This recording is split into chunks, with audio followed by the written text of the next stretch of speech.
They say you can't plan who you fall in love with. That love doesn't follow rules, or timelines, or the careful scripts we write for our lives. I never believed that. I thought love was predictable, that I knew exactly who I was and what I wanted.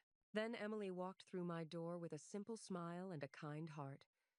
And everything I thought I knew about myself unraveled. She was supposed to take care of my daughter. Instead, she taught me what it means to truly live. This is the story of how I stopped following rules and started following my heart. This is the story of how the nanny became home. My name is Michelle, and I'm 32 years old. If you had told me 2 years ago that my life would look the way it does now, I would have laughed. Not because I didn't believe in change, but because I thought I knew exactly who I was. I thought I had myself all figured out.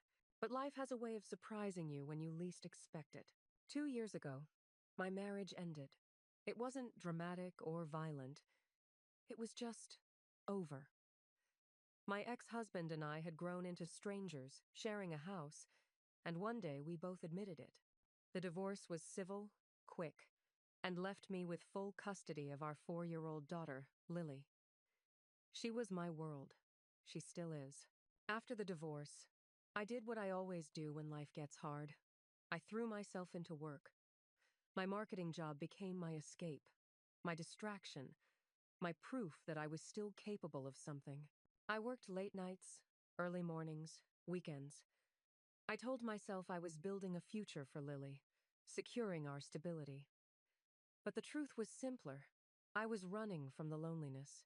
Lily deserved better than a mother who was always exhausted, always distracted, always trying to be in two places at once. She deserved someone who could give her their full attention, who could play with her, laugh with her, be present for her in ways I couldn't manage while juggling conference calls and client presentations. That's when I decided to hire a nanny. I spent weeks going through profiles online, dozens of them. Young women with bright smiles and impressive resumes, older women with decades of experience, people who seemed perfect on paper but somehow didn't feel right. I was looking for something I couldn't quite name. Someone safe, someone warm, someone Lily would love. Then I found Emily's profile. She was 28, 6 years younger than me. Her resume showed 3 years of experience working with children, glowing references from previous families, certification in early childhood education. But it wasn't any of that which made me stop scrolling. It was her photo. She wasn't what you'd call traditionally beautiful. Not like the polished, magazine-perfect women in some of the other profiles. Her photo was simple. She wore a plain blue sweater, her light brown hair falling naturally around her shoulders, and she was smiling. Not a posed, professional smile, but a real one. The kind that reached her eyes and made you feel like she was genuinely happy to be there. I stared at that photo longer than I should have. There was something about her, something warm and genuine that pulled at me. I sent her a message that same night. We scheduled an interview for the following Tuesday morning. I remember that day so clearly. It was early spring, one of those mornings where the air still has a bite to it, but the sun promises warmth later. Lily was still asleep when the doorbell rang at 9 o'clock sharp. I had been awake for hours, cleaning the kitchen for the third time, rearranging the living room pillows, trying to make everything look effortlessly put together. I opened the door, and there she was. Emily stood on my doorstep in jeans and a plain white t-shirt, her hair pulled back in a simple ponytail. No fancy interview outfit, no nervous energy. She just looked comfortable, real. "Hi," she said, and her voice was exactly like her smile, warm and genuine. "I'm Emily. You must be Michelle." "Yes. Hi, come in," I said, stepping aside. "Thank you for coming." She walked into my house, and I noticed the way she looked around, not judging or analyzing, but taking it in with genuine curiosity. Her eyes lingered on the photos on the wall, the toys scattered near the couch, the crayon drawings stuck to the refrigerator with magnets. "Your home is lovely," she said.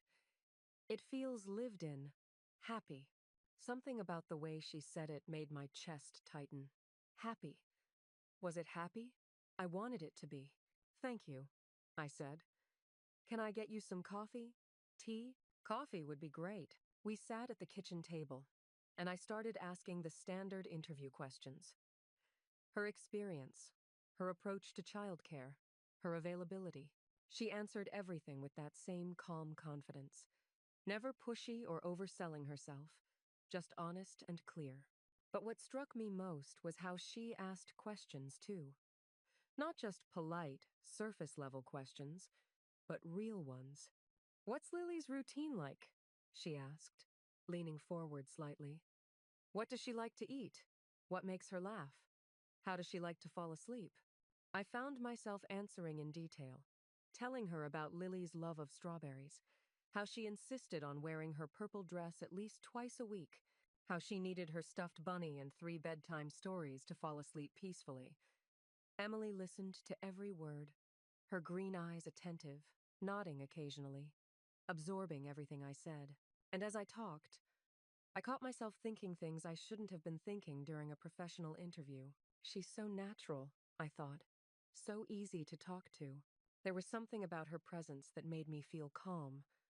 Not nervous or judged, just seen. Like she genuinely cared about what I was saying. I noticed small things too. The way she tucked a loose strand of hair behind her ear when she concentrated. The way her hands moved gently when she gestured. The softness in her voice. Stop it, I told myself. This is a job interview. Focus. Would you like to meet Lily? I asked, glancing at the clock. It was almost 10, and I could hear small footsteps padding down the hallway. I'd love to, Emily said, and her whole face lit up. A moment later, Lily appeared in the kitchen doorway, rubbing her eyes, her blonde hair a mess of tangles, still in her pajamas with the dancing bears on them. Mommy? She said sleepily. Good morning, baby, I said, holding out my arms. She shuffled over and climbed into my lap. This is Emily. She came to visit us today. Emily didn't do what most adults do when meeting a shy child. She didn't immediately reach out or speak too loudly or try to force interaction. Instead, she just smiled and waited. Hi, Lily, she said softly. Those are really cool pajamas. Are those bears dancing? Lily looked up at her with suspicious eyes, then down at her pajamas. She nodded slowly. I love dancing, Emily said. Do you like to dance? Another small nod. Maybe sometime you could show me your best dance moves, Emily said. But only if you want to. No pressure. And just like that, something shifted. Lily's guard came down. She slid off my lap and walked closer to Emily. Are you hungry? Emily asked. Would you like some juice? Lily nodded again, and Emily looked at me for permission. I gestured toward the refrigerator, and Emily stood up, moving easily through my kitchen like she'd been there before. She found a cup, poured apple juice, and crouched down to Lily's level to hand it to her.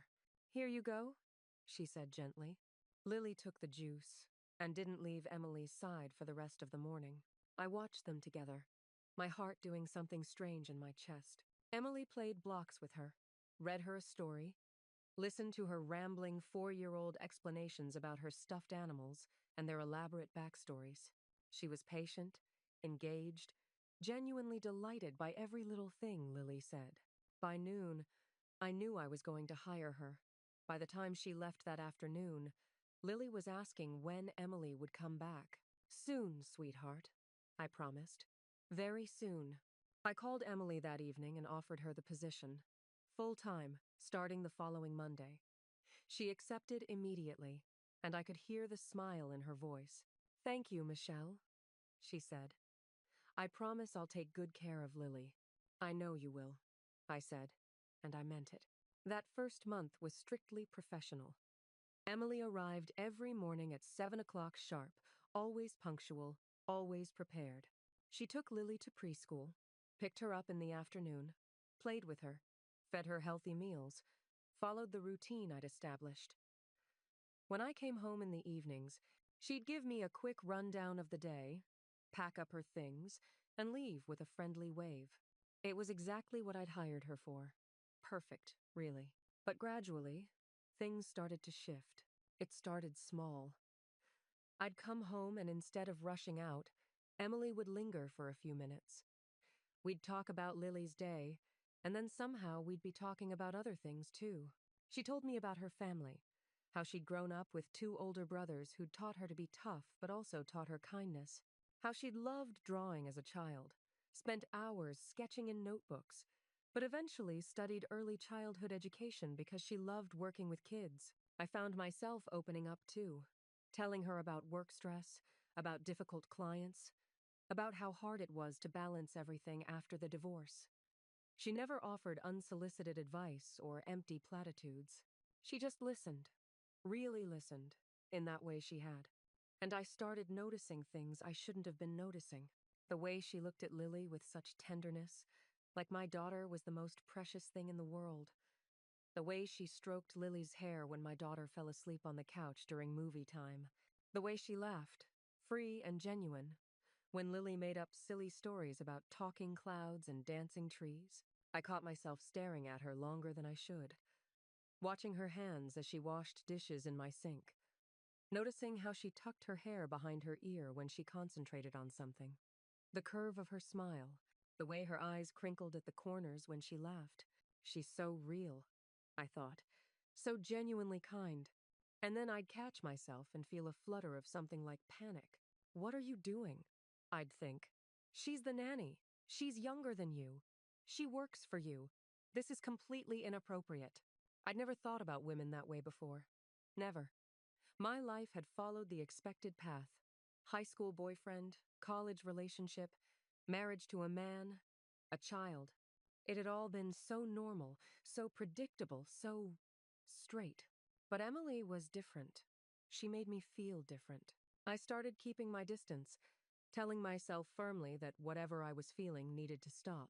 I kept our interactions brief and professional, even though part of me wanted to linger, wanted to keep talking, wanted to know everything about her. But the more I tried to pull away, the more impossible it became. We started spending more time together, almost by accident. I'd take a day off work, and somehow we'd all end up going to the park together. Emily would carry Lily when my daughter got tired, and I'd walk beside them, wanting to be closer but not knowing how to bridge that gap without crossing a line. I wasn't sure I was allowed to cross. One afternoon, we sat on a park bench while Lily played on the swings. The sun was warm, the air smelled like cut grass, and everything felt peaceful. She's just like you, Emily said suddenly, watching Lily. Stubborn, determined, won't take no for an answer. I laughed. Is that a compliment or a complaint? Definitely a compliment, Emily said, and she turned to look at me. Her eyes held mine for a moment longer than necessary, and I felt my breath catch. I looked away first, my heart pounding. What is happening to me? I started flirting without realizing it. Little comments that slipped out before I could stop them. You look nice today, I'd say when she wore a new sweater. You're the best nanny we've ever had, I'd tell her, and then realize we'd only ever had one nanny. And the comment sounded far more personal than professional. Emily would smile at these comments, a small, knowing smile, but she never responded in kind. I couldn't tell if she didn't understand what I was doing, or if she did understand and was politely ignoring it. Inside, I was at war with myself. This isn't who you are, I'd think. You can't feel this way. What will people say? What about Lily? What about your job, your life, everything you've built? But every time Emily was around, I felt warm, safe, like I could breathe properly for the first time in years. I started inventing reasons for her to stay longer, offering dinner, suggesting we watch a movie after Lily went to bed, asking if she wanted to help me plan Lily's birthday party even though it was months away. She always said yes. We'd cook together in my kitchen, moving around each other in an easy rhythm. Lily would fall asleep on the couch, and we'd talk late into the night about everything and nothing. Old movies she loved, books I'd meant to read, places we wanted to travel, dreams we'd put aside. I'd catch myself wanting to touch her hand when passing her a plate, wanting to brush her hair back when it fell across her face, wanting to close the distance between us on the couch. But I always held back. Always. Until the night I couldn't anymore. It was a Thursday evening in late June. I remember because Lily had been talking all day about summer vacations starting soon, about going to the pool, about ice cream and fireflies. Emily had listened to every excited word, promising adventures and fun, and by 8 o'clock, my daughter was so exhausted from her own enthusiasm that she fell asleep earlier than usual. Emily had stayed for dinner, which had become our routine by then. We'd cooked pasta together, Lily helping by arranging the napkins on the table in elaborate patterns. After we put Lily to bed, I'd expected Emily to leave like she usually did, but she lingered in the living room. "I was thinking," she said, a slight nervousness in her voice that I'd never heard before. "Remember when I told you about those old movies I love? There's one I've been wanting to watch again. It's called Brief Encounter. Have you seen it?" I shook my head. "I don't think so. I haven't watched an old movie in years. Maybe not since college." "We should fix that," Emily said, and there was something in her eyes, something hopeful and tentative at the same time. "Would you want to watch it tonight? I mean, if you're not too tired." I should have said no. I should have made up an excuse about work emails or an early morning meeting. I should have created distance, maintained boundaries, protected myself from whatever this feeling was that kept growing inside me. Instead, I said, "I'd like that." We settled on the couch, not close but not far either, a careful distance that felt both safe and agonizing. Emily pulled up the movie on her phone and connected it to my TV. The black and white images filled the screen, and I tried to focus on the story, on the 1,940-second setting, on the characters meeting by chance in a train station. But I was acutely aware of Emily beside me, the way she pulled her knees up, wrapping her arms around them, the way she smiled at certain scenes, the way she glanced at me occasionally, as if checking to see if I was enjoying it. The movie was beautiful, achingly so. Two people meeting by accident, falling in love despite themselves, despite all the reasons they shouldn't. I felt every moment of their longing, their conflict, their desire for something they thought they couldn't have. And then there was a scene where the characters kissed. It wasn't passionate or dramatic. It was tender, desperate, full of everything they'd been holding back. The music swelled, and I felt tears prick my eyes. "That's beautiful," I whispered, my voice barely audible. Emily turned to look at me. We were closer than I'd realized. Close enough that I could see the flecks of gold in her green eyes, close enough to feel the warmth radiating from her. "Michelle," she whispered, and my name on her lips sounded like a question, like a prayer, like everything I'd been too afraid to say out loud. She leaned in slowly, giving me every opportunity to pull away, to stop this, to maintain the careful boundaries we'd been dancing around for months. I didn't move. I couldn't move. I didn't want to move. Her lips touched mine, soft and warm and perfect. It was gentle, tentative, like she was afraid I'd push her away or come to my senses, or remember all the reasons this was impossible. I froze, every nerve in my body suddenly alive and screaming. My mind went blank, then flooded with 1,000 thoughts at once. "This is happening. This is really happening. Emily is kissing me. I should stop this. I can't stop this. I don't want to stop this." She pulled back slightly, just enough to search my face, her eyes wide with fear and hope, and something that looked like love. Then she kissed me again, slower this time, more certain. Her hand came up to brush my cheek, so gentle it almost broke me. Everything inside me melted, every wall I'd built, every rule I'd tried to follow, every fear I'd been carrying. It all dissolved in that moment, leaving only this: Emily's lips on mine, her breath mixing with mine, her hand cradling my face like I was something precious. I kissed her back. My lips pressed against hers with all the longing I'd been suppressing for months. It felt like breathing for the first time, like coming home, like finding something I didn't know I'd been searching for my entire life. Her kiss was gentle but intense, soft but consuming. I tasted her, the faint hint of the tea we'd had with dinner, the sweetness that was just her. When we finally pulled apart, we sat there staring at each other, both of us breathing hard, both of us looking stunned.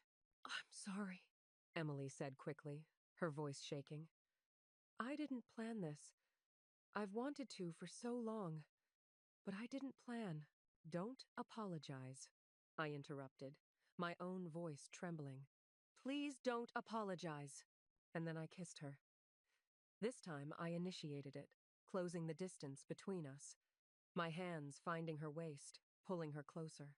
Her arms wrapped around my neck, and we kissed like we'd been starving for it. Like we'd been holding back forever and couldn't hold back anymore. It felt right. It felt more right than anything in my life had ever felt. When we broke apart again, we were both crying. Happy tears, scared tears, relieved tears all mixed together. "I felt this for months," Emily admitted, her forehead resting against mine. "Since almost the beginning. I thought I was crazy. I thought you'd never. I mean, you have Lily, and you were married, and I'm just the nanny, and I was so scared." "I know," I said, cutting off her rambling. "I've been scared too. I didn't understand what I was feeling. I've never felt this way about a woman before. About anyone, really. Not like this." "Really?" Emily pulled back to look at me, her eyes searching mine. "Really," I confirmed. "My whole life, I thought I knew who I was. I thought love looked a certain way, followed certain rules. But you?" I touched her face, tracing the line of her jaw. "You changed everything. You made me realize I'd been following a script that wasn't mine."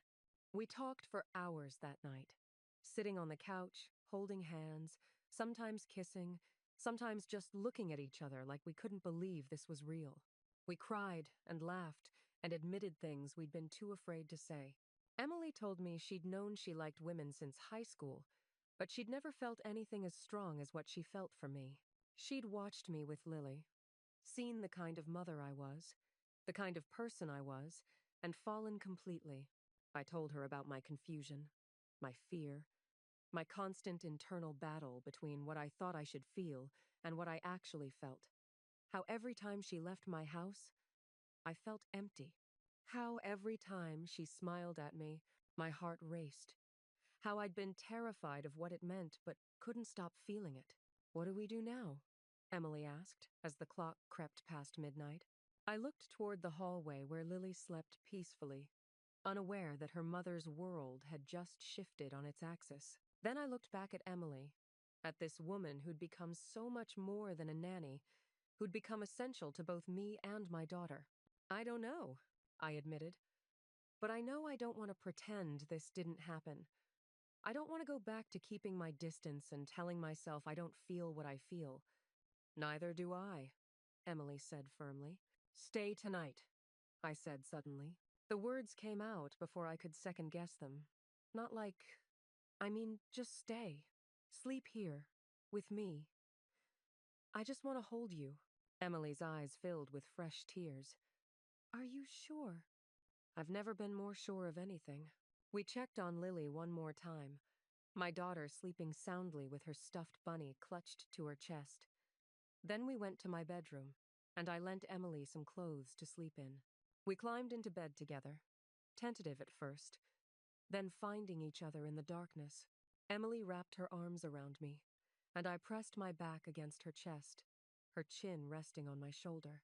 We fit together perfectly, like two puzzle pieces that had been separated and finally found their way back.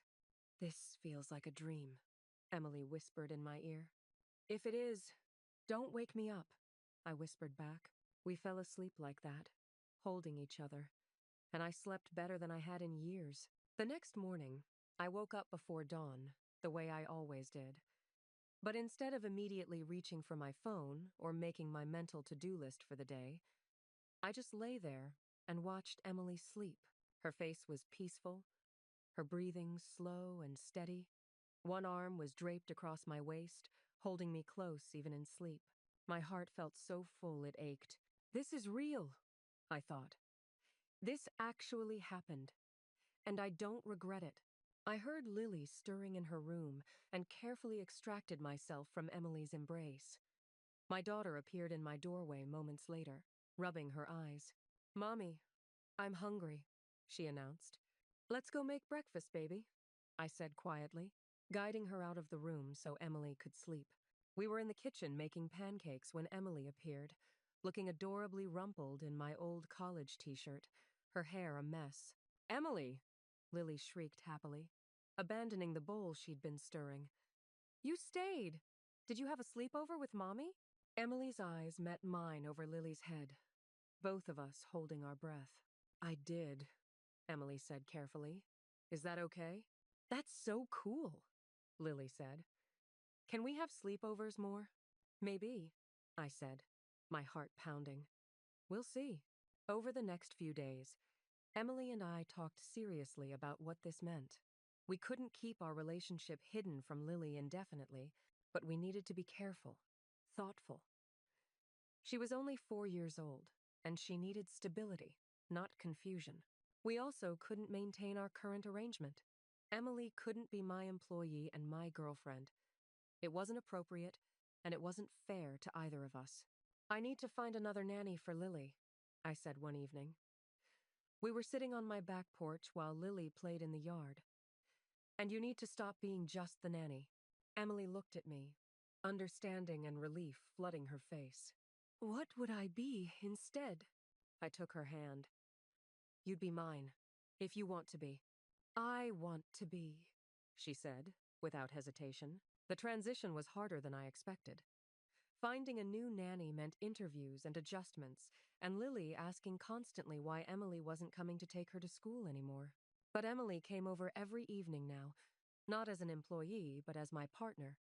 And slowly, Lily began to understand that Emily's role in our lives had changed, but not diminished. A month after that first kiss, Emily moved in. She showed up with boxes of her belongings, her two brothers helping carry furniture, both of them giving me assessing looks that made me nervous.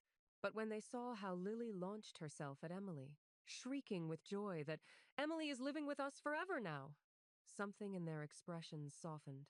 "Take care of my sister," one of them said to me before leaving. "I will," I promised.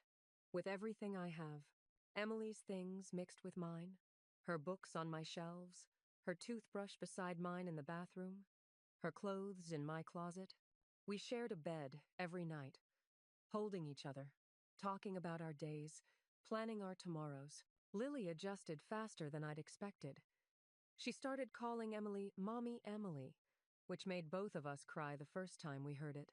She'd crawl between us on the couch during movie nights, holding both our hands, completely secure in the knowledge that she was loved by both of us. "I have two mommies," she told her friend at preschool one day, according to her teacher. "That means I get double hugs." The world didn't end when we came out as a couple. It didn't even shake. My mother asked careful questions when she noticed Emily's permanent presence in our lives, and when I finally told her the truth, she simply hugged me and said, "Does she make you happy?" "Yes," I said. "So happy." "Then that's all that matters." Emily's brothers teased her at first, making jokes about finally bringing someone home. But when they saw how we were together, how Lily bloomed with both of us, they became protective and supportive. One of them even told Emily, "You've found your person. That's rare. Hold on to her." We didn't hide, but we didn't announce either. At preschool pickup, we were just two moms. When Lily told people, "That's my mommy and my Emily," we didn't correct her or elaborate. To her, it was normal. We were her normal. Emily started drawing again, something she'd given up years ago. She'd sketch while Lily napped, filling notebooks with images of our life. Lily sleeping with her bunny, me laughing at something on my phone. The three of us on the couch. She framed one drawing 3 stick figures holding hands, simple but perfect, and hung it in the hallway. I passed it every single day and smiled. We developed routines that felt like ours. Saturday morning pancakes became sacred. Emily flipped them, showing off by making them into funny shapes. Lily poured the syrup with intense concentration. I cut up fruit and made coffee. We'd eat together, sticky and happy, planning our day. Evenings were for 3 books. Lily picked one for each of us to read. Emily did all the character voices, dramatic and silly. I did the sound effects, making Lily giggle. Then, lights out, goodnight kisses from both of us, and it was just Emily and me. Those quiet nights became my favorite time. We'd lie in bed, her hand in mine, talking about everything and nothing. "What do you want?" Emily asked me one night, about 6 months after she'd moved in. For the future, I mean. Big picture. I thought about it, tracing patterns on her palm. "Nothing big," I finally said. "Just this. Maybe a trip somewhere warm. Maybe a dog. Though Lily's been asking for a cat. You?" "I want to open a small art studio for kids," Emily admitted. "Teach them to draw, to create, to express themselves. I've been thinking about it for years." "You should do it," I said immediately. "I could cut my hours at work, help with Lily more, give you time to make it happen." "You'd do that?" Emily turned to look at me in the dim light. "Of course I would. We're a team. Your dreams are my dreams now." She kissed me then, soft and sweet. "I love you, Michelle.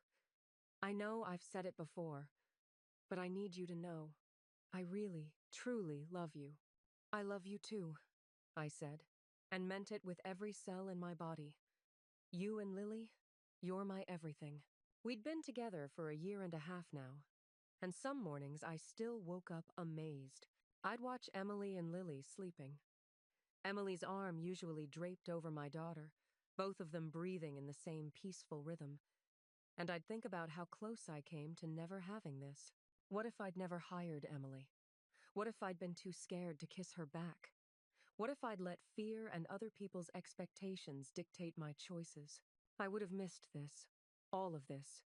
This perfect, imperfect, beautiful life. There were still challenges, of course.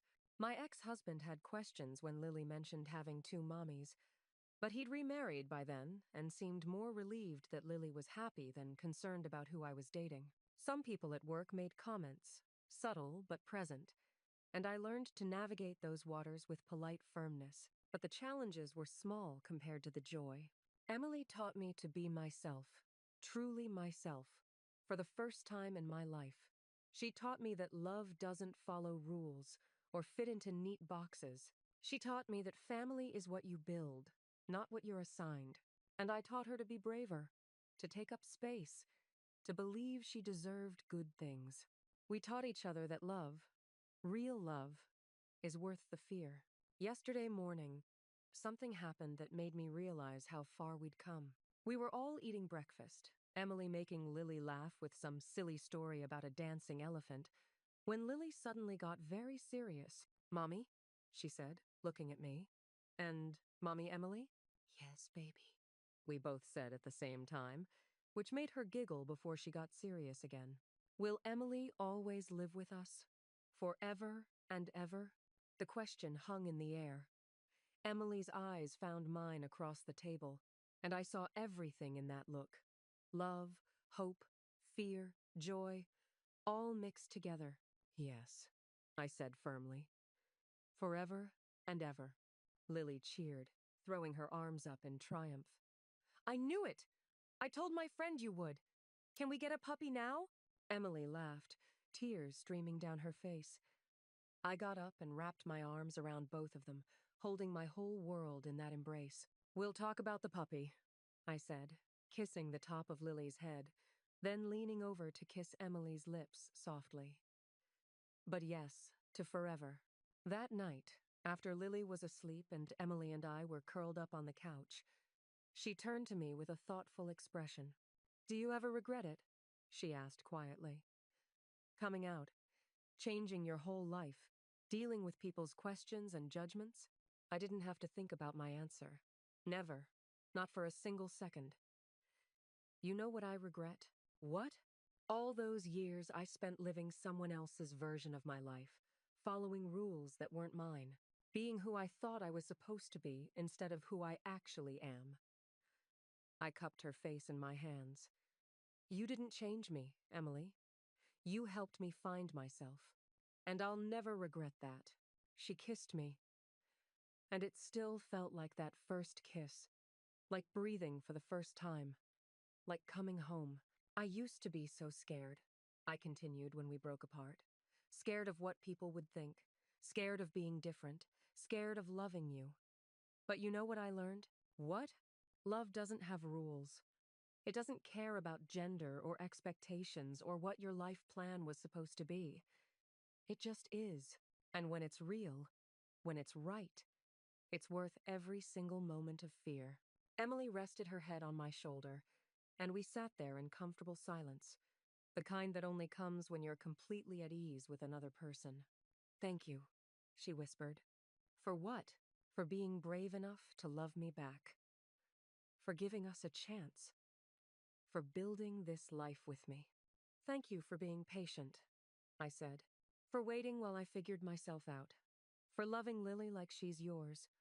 For making our house a home. We sat there as the night deepened around us, holding each other, secure in what we'd built together. This is home, I thought. Not for the first time and not for the last. Not perfect, but real. Complicated sometimes, challenging sometimes, but always, always worth it. Emily fit, Lily fit, we fit. And I realized something profound in that moment. I'd spent 32 years looking for happiness in all the places I thought I was supposed to find it. In doing what was expected, following the path laid out before me, checking boxes on someone else's list. But real happiness, the kind that fills you up and spills over, the kind that makes you grateful for every ordinary moment that happiness came when I stopped following rules and started following my heart. It came in the form of a nanny with kind eyes and a gentle smile who loved my daughter like her own and loved me like I'd never been loved before. It came in shared pancake breakfasts and bedtime stories, in quiet conversations after dark and stolen kisses in the kitchen, in stick figure drawings hung in hallways and the words, forever and ever, spoken with absolute certainty. I'd spent so long being afraid of this, afraid of different, afraid of judgment, afraid of stepping outside the lines. But love, I learned, lives outside the lines. It exists in the spaces between what we plan and what actually happens, in the unexpected turns that lead us to exactly where we're supposed to be. My name is Michelle, and I'm 32 years old. I'm a single mother to a beautiful 4-year-old daughter named Lily. And I'm in love with a woman named Emily who started as our nanny and became our everything. This is my story. This is our story, and I wouldn't change a single chapter. If you're listening to my story right now, maybe you see yourself in it. Maybe you're scared like I was. Maybe you're hiding who you really are because you think love has to look a certain way. Maybe you're standing at the edge of something beautiful, but you're too afraid to take that step. I want you to know something. I was you. I was terrified. I thought coming out would cost me everything. I thought being different meant being wrong. But the truth is, hiding who you are costs so much more. Your story matters. Your love matters. Whether you're figuring out who you are, or you've known all along but been too scared to live your truth, I'm here to tell you, it's worth it. Every difficult conversation, every moment of uncertainty, every leap of faith, it's all worth it when you finally get to be yourself. If my story touched your heart, please like this video and subscribe to Love Beyond Rules. Share it with someone who needs to hear it. Leave a comment and tell me your story. I read every single one, and your words give me courage too. Remember, love doesn't follow rules. It just is. And you deserve to live yours out loud. Thank you for listening to my journey. Thank you for being part of this community, where love in all its forms is celebrated. Until next time, be brave, be yourself, be loved. This is Michelle, and this is my truth.